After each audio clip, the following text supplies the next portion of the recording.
Today I will be doing a little haul, which is not something I normally do because I don't buy a lot of books. See the video linked below for more information on that. But I recently decided to buy a bunch of books from Book Depository. I've been saving a bunch of books into my wish list that I really wanted to get for a bunch of reasons, and there was one my sister wanted to read, so I thought I may as well buy a few off my wish list. And then I also went op shopping, as I do, and found 3 more books, so I'll show you those as well. So I got these 5 books from Book Depository. I could have got more, but I decided to limit myself to 5. So the book that prompted the purchasing is The Woman in White by Wilkie Collins. So earlier this year, it was either a BBC drama or some other UK channel did a TV adaptation of this book, and my sister and I started watching it through means that aren't exactly legal, and we really weren't enjoying the adaptation. We found it really clunky and really obvious, but I really wanted to find out what happened, so I thought I would buy the book and just read the original text. I know I've read one Wilkie Collins before, and I can't remember which one it is.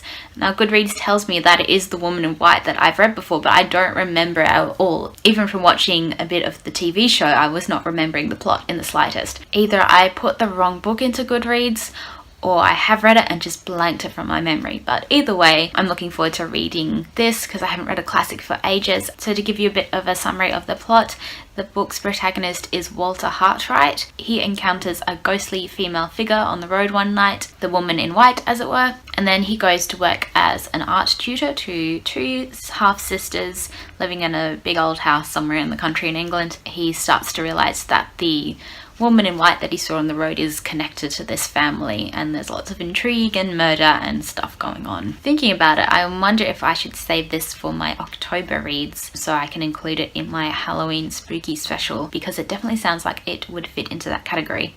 But I may want to read it before then. I'll see how I go. I also got Help by Simon Amstell. Simon Amstell is such a fantastic comedian. I've never seen a full stand-up show from him, but I've seen clips of them on YouTube, and a lot of the stuff I can relate to because he doesn't drink, he is also a vegan, and he has a really interesting way of viewing the world, I think. He also made a film last year called Carnage, which is this hilarious mockumentary about veganism. So it's set in the future and imagines the future world to be all vegan, because that's really the only way to stop climate change and to really evolve as a species, is if we stop hurting other species of animals. And then in the mockumentary it looks back at our time now to sort of show how ridiculous and hypocritical our society is. It also looks at meat eaters now with huge amounts of compassion and sort of says, well, it's not their fault, it's what society told them to do, which from a vegan perspective is really funny and fascinating. I'd love to know the perspective of a meat eater watching that film. Anyway, so I've been really interested to read his book.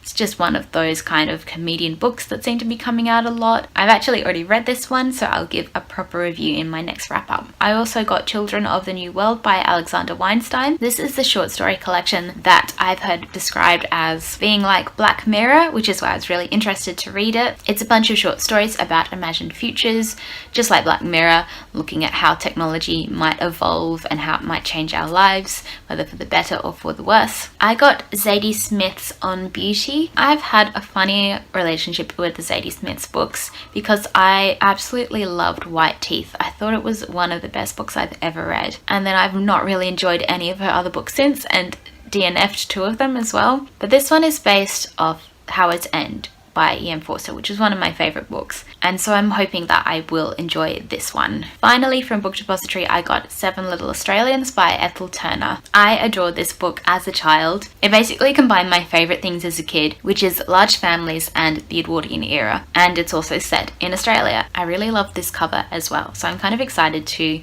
reread it and see if I enjoy it as much as an adult. So when I went op shopping last week, this particular op shop must have just recently had a donation of a bunch of books because it had so many new ones on offer. It was incredible. There were so many more I could have bought, but I decided to stick to 3. So I got Amsterdam by Ian McEwan. I just read On Chesil Beach, which I loved so much, so I'm really excited to read more Ian McEwan. And this is such a cute little edition. It's part of a vintage book series where they re-release some of the Booker Prize winners.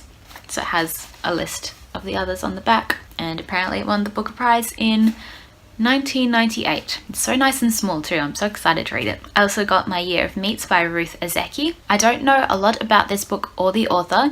I just heard it mentioned in relation to The Vegetarian in terms of its themes of looking at capitalism and the animal agricultural industry.